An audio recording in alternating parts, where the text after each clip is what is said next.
Величествена много Гециманска градина спи в подножието на Елеонски хълм.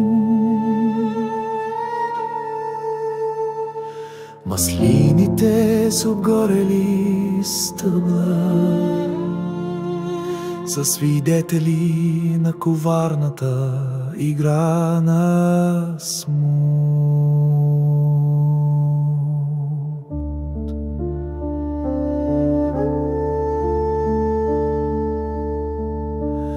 Те като вечен символ на Христос сечени бяха от римски съд без жал до последното дърво, а пак растат и плод дават без страх. Маслината ечна, както и този, който носеше велика любов в сърце,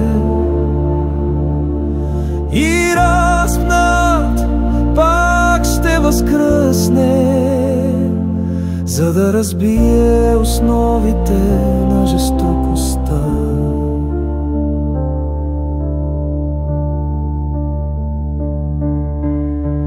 Гециманската градина свята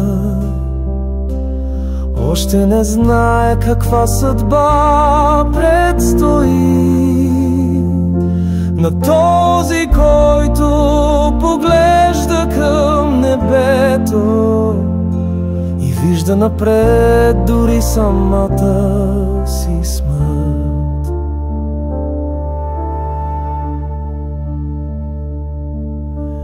Тук цари покой, спокойствие, тишина, но тишината лъже, тя мълчи.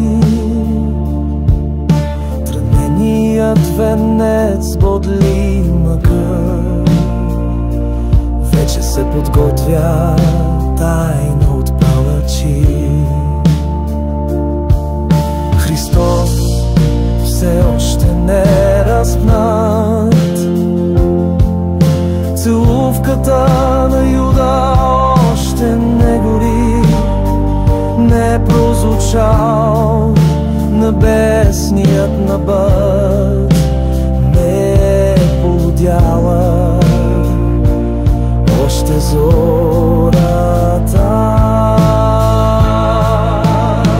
Жестоки съд над истината още не е извършен в своето поругание,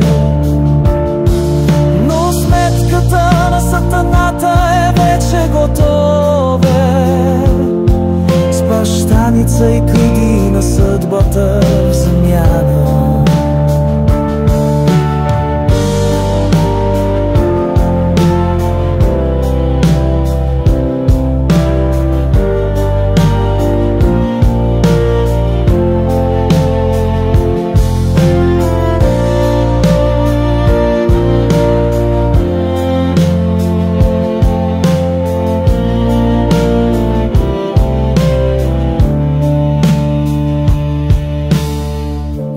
Старият и новият век, този, който имаше воля и избор,